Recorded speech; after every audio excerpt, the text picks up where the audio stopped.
Hi guys, right, I wanted to do a video really quickly on something that I've given 3 of you homework on this week, and I think it's absolutely one of the most essential things you can learn when you're trying to learn any language. I cannot tell you the importance of cracking this enough.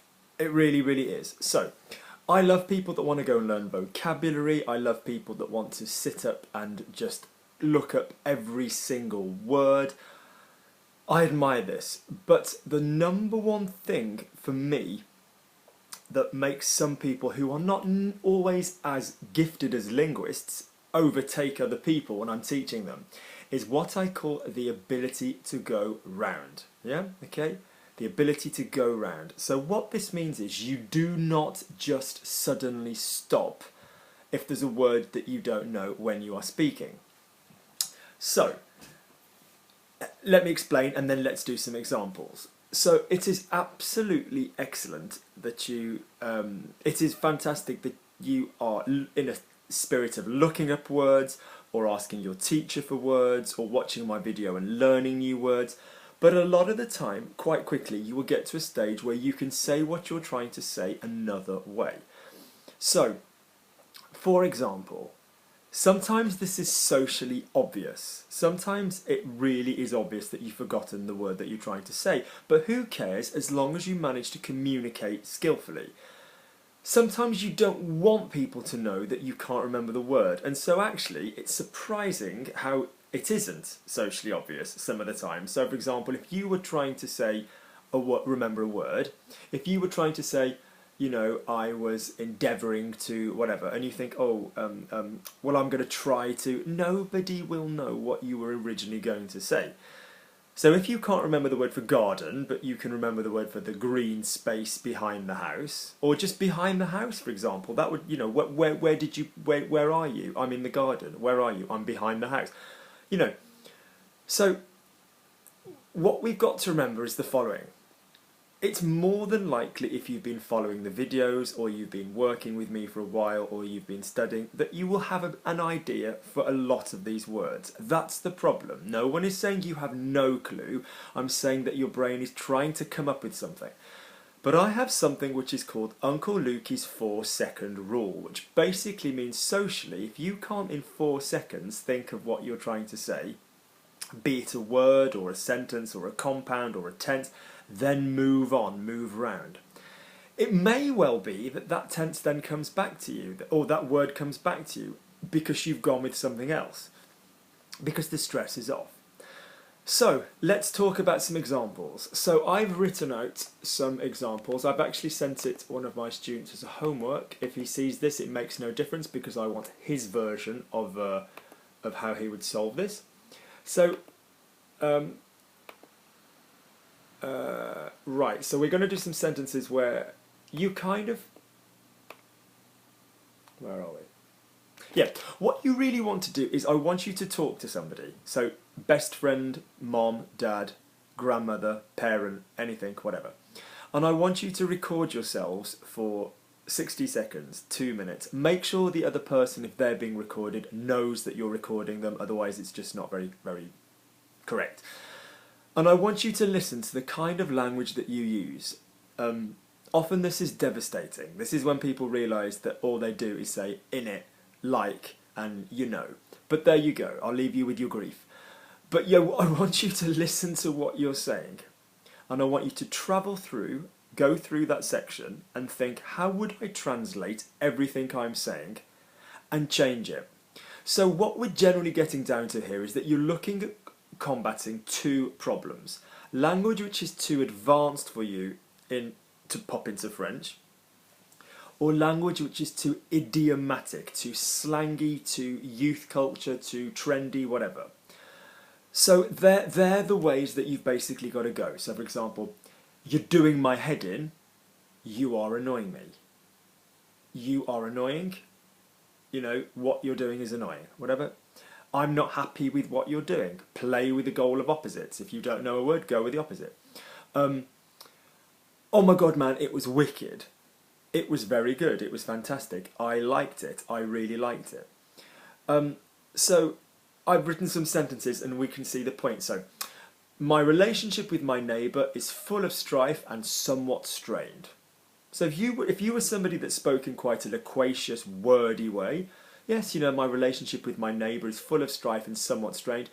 I find it difficult with my neighbour. I don't get on with my neighbour. Things are a bit difficult with my neighbour. The situation is tense with my neighbour. If you forgot tense, the situation is not easy with my neighbour. The person who lives next to me, let's assume you've forgotten the word neighbour. The person who lives next to me, we are not friends. So what you are doing is you are painting the same picture. It doesn't matter what words you are using. I'm getting the same image. I teach a lovely fellow called Mike.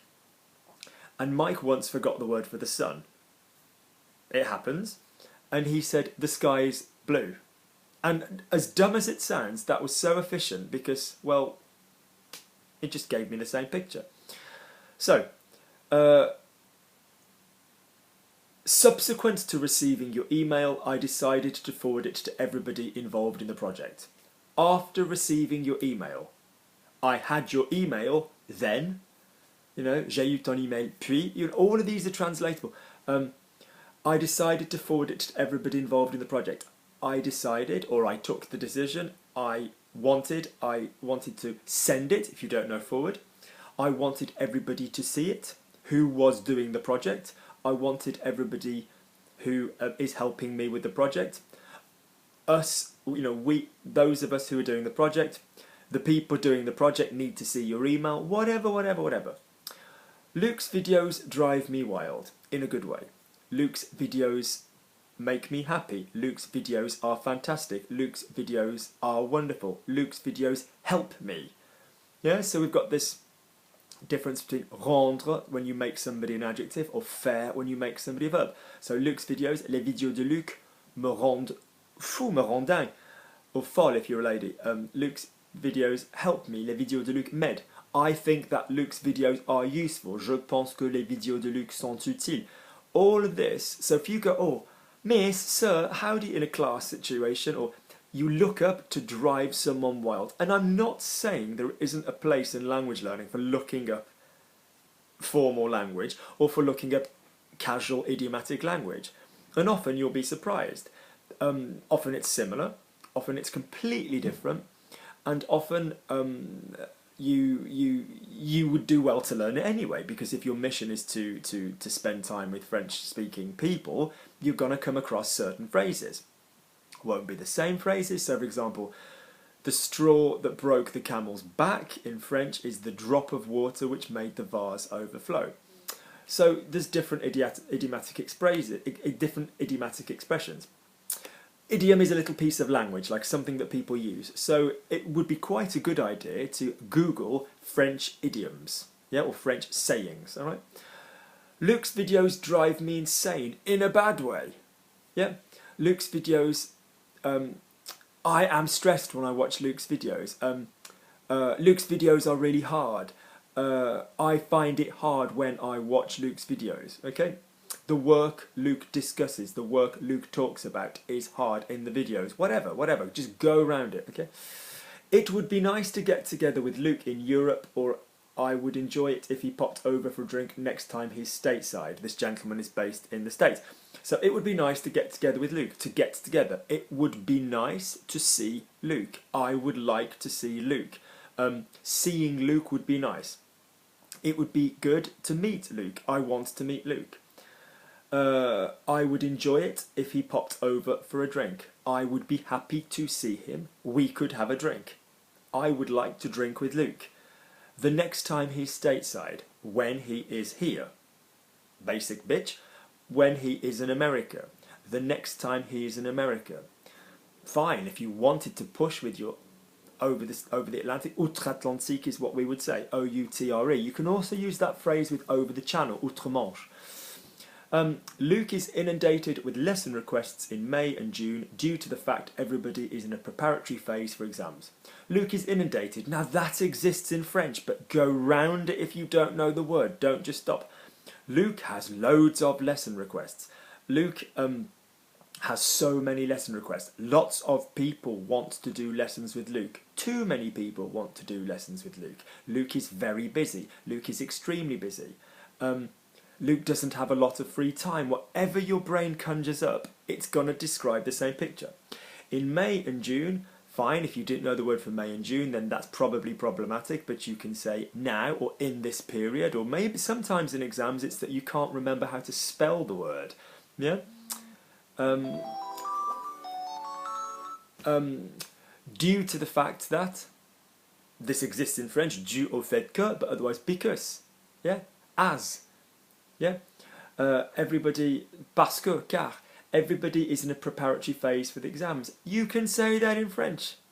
Yeah, of course you can. But otherwise go around it. Everybody is preparing for the exams. Everybody is working because they have exams. Yeah? My cleaner makes a right racket which makes it nigh on impossible to concentrate. My cleaner is very noisy. We don't know the word for noisy. Let's go the other way around. My cleaner makes a lot of noise. You might know the noun. You might have to switch noun, adjective, verb. You might know one of them. My cleaner is not quiet. She's not discreet, which makes it impossible to concentrate, which makes it qui le rend, yeah, rendre, impossible to concentrate. I find it difficult to concentrate because of her. You can't remember how to do concentrate. Reflexive verb, se concentrer. My concentration, there is a problem with my concentration. Go with a noun. I overindulged this weekend when it comes to my meals. I ate too much this weekend. Job done. There was too much food this weekend. We ate too much. I was greedy. All of this exists. I will need to adjust this week to avoid getting chubby. I need to reduce the amount I eat. I need to eat less. I don't want to eat the same food. I need to eat better this week to avoid getting chubby. Because I don't want to put on weight. Because I want to stay healthy. Whatever. See what we're getting at? This will prove interesting this week when, as per normal, I endeavour to go horse riding. This will be interesting. It's interesting because this week, like normal, as per normal, that's a bit, like normal, normally, I'm going horse riding. I'm going to see the horses. Yeah, I'm going to the countryside. There are horses. Whatever. If you can't remember the verb, the journey takes me ages, but I believe it's worth it. It's a long journey. It isn't a short journey. The journey lasts, dure, 2 hours. But I believe it's worth it. I think it's worth the effort. Now, that is an expression in French. Yeah, valoir la peine.